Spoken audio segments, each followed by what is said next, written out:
Just like we saw with Nicholas Sandmann, the Legacy Press, they might have a big defamation lawsuit coming their way very soon. Remember, Joe Biden called Kyle Rittenhouse a white supremacist, and I know that he was just getting a colonoscopy later today, so maybe they have some lube stuff left over because it looks like a giant lawsuit is going to be shoved up his backside.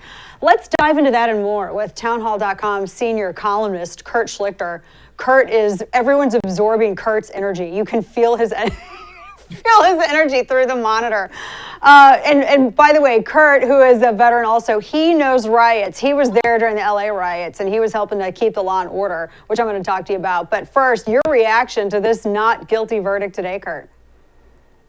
You know, Dana, thanks for having me on this wonderful day. There are a lot of people who say today that we should be, nerds, cucks, losers, who say that we should be gracious and thoughtful about this.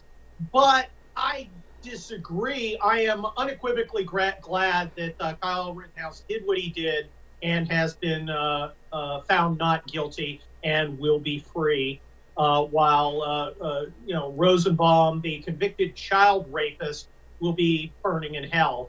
I know the left doesn't like it. I don't care. This reaffirmed our sacred right to self-defense against scumbags, perverts, losers, mutants, weirdos, and other people who are trying to kill us. Every American citizen has a right to be armed generally any place they want, as a general principle.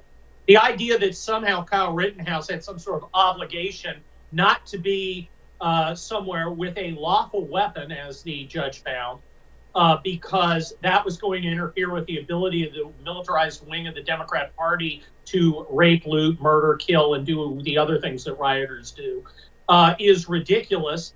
And it's been thoroughly rejected by 12 jurors. So I'm unequivocally happy. I am drinking huge vats of liberal tears today. And I hope that more Americans stand up and lawfully exercise their rights to protect their communities.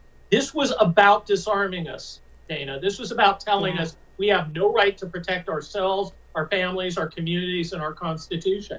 And that's not true. We not only have a right to do it, we have a duty to do it. Kyle Rittenhouse did his duty, and these people can kiss my, whatever Joe Biden was getting probed today. There are some people on the right that are buying into this thing of, well, he shouldn't have been there. You can have the discussion as to whether or not, as a parent, I would have been worried about him, but he had every right to be there. Why did he not have a right to be there, but yet rioters from California and Oregon had a right to be there?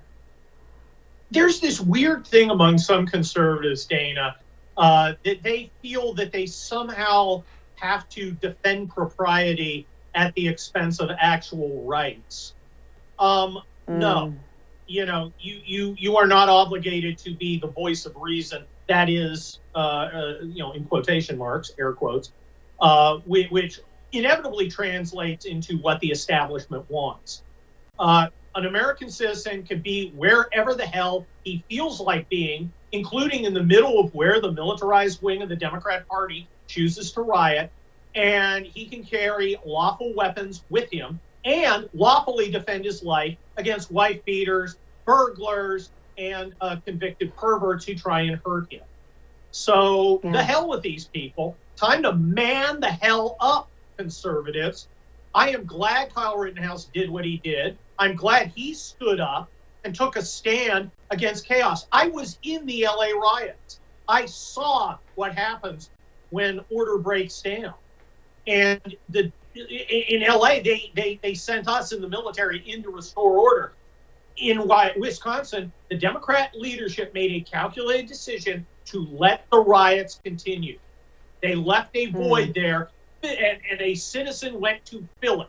Vigilante, he ought to wear that as a badge of honor. Should he have been a vigilante? He shouldn't have had to be, but he had to be because the Democrat administration abstained from suppressing this riot. And when they won't do their job, it's very clear that American citizens can and should.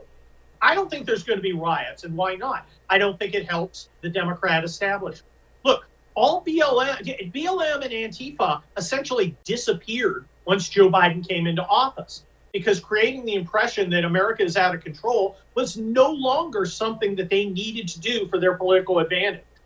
I don't think they see a political advantage here. I think one of the rare smart maneuvers from our Democrat establishment now would be to not have its cat's paws causing trouble, because this has been a giant red pill moment for so many Americans.